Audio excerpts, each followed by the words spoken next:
All right, before we get started, I do want to explain a few things about these alligators I use in my gator shows. All the gators you see in this video are what's known as nuisance alligators, especially. That means they all came from someone's backyard, pond, canal, swimming pool, came off a golf course, ate the neighbor's dog, something like that. If you have a nuisance alligator, a trapper shoots it all out. Hopefully for you and your pets, he catches, removes the alligator. It doesn't matter if that alligator is 3 feet or 13 feet. It takes 5 minutes or 5 weeks. They charge you the same price every time, and that price is nothing. Alligator removal, absolutely free in the state of Florida. Got a raccoon in the attic, about 400 bucks. It's an 11-foot alligator in the backyard killing grandma, but don't worry, that's free. Too many grandmas in here.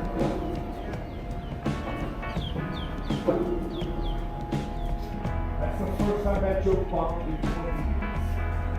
Oh my God, this is going to be a long show. I heard about these. Grandma jokes this time. Hey, photo trailer, quiet down. All right. I've been walking the whole time. Really gave me a phone. I walked 3 feet but alligator removal is free because the alligators are taken. Try to rescue the alligator. When she takes to a processing plant where they will kill it, and he then gets paid for valuable meat and hide. That's why you get alligator boots, pelts, handbags, wallets, all that. Photo trailer. Photo trailer. Quiet down. Trapper gets to keep the alligator, which he takes to a processing plant where they will kill it, and he then gets paid for valuable meat and hide. So you get alligator boots, pelts, handbags, wallets. The state of Florida kills about 10,000 nuisance alligators every single year, and usually just because they swam through someone's backyard canal sometimes. State of Florida is also pretty smart. They save a tremendous amount of money, but more importantly for them, they save liability by not hiring a trapper.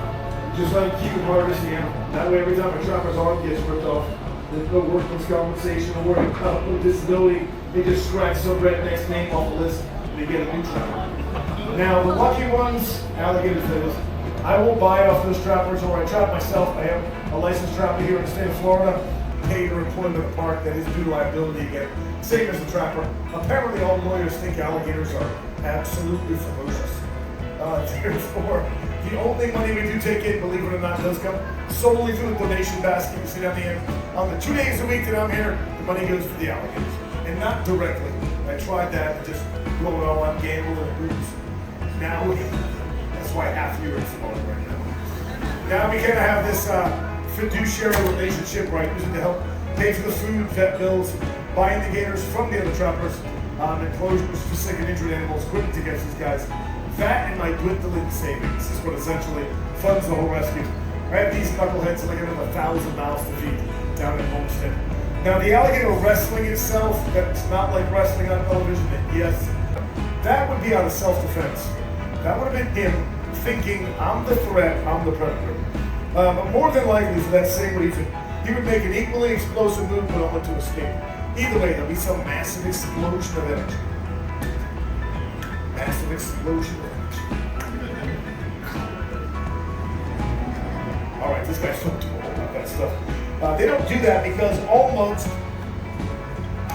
every gator in this pit has been here long enough to realize that I'm not going to hurt him. Once that kind of settles in, there is no real motivation to make these huge explosive movements they're so famous for. Every time you see a wild alligator or a crocodile, for that matter, making those explosive movements, that is absolutely exhausting for the animal. These guys are ectothermic or cold-blooded, so they really only have a handful of those moves until their bodies will begin to build up with lactic acid. Eventually, they can barely move. And so these guys all know that the worst possible outcome that could ever happen is me sitting on a pack over there for like 10 minutes, telling some really bad jokes. It's not worth fighting me all out for the next 15 minutes. And then being totally exhausted for the next hour or two while the lactic acid slowly metabolizes. Just not worth the trade-off. If there's one thing they're good at, besides ruining my life, it's conserving energy. Look at a good-sized gator like Jigsaw, Hector, Debo, Darth Gator. These guys can easily go 4 or 5 months with no food at all. This is what they do for a living, and they're really, really good at it. Doesn't mean they love being with friends and we take windy walks together at night. Trust me, Jigsaw doesn't love me. not like he used to. You know, I still remember a time when you and I we used to sit and we would talk for hours. And lately I kind of feel like we don't even communicate. Look, even now, I'm trying to reach out and withdraw. So I can't fix this and I don't know what's broken. Please say something. Giving up on you. You know what the really sad part is? The sad part is I have these conversations with Jigsaw and nobody else is even. Now again, they don't like me, they obviously don't really dislike me. It's actually a lot like my parents' house around Christmas. Everybody kind of tolerates me because they feel obligated. Now I do have a certain rotation system I use to try to make sure each Gator only does one show throughout the day. It's actually Zeus' show.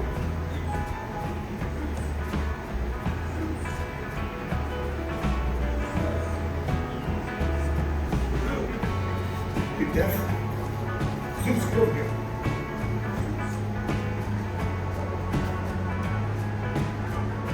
I didn't call you. I didn't call you either. You don't even sound like Zeus.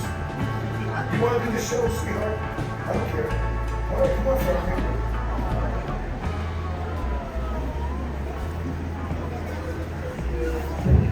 She just bought a house, so she's trying to get all the shit she can get.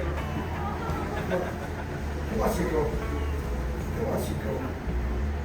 Slow down. I'll answer too. Okay. Try to make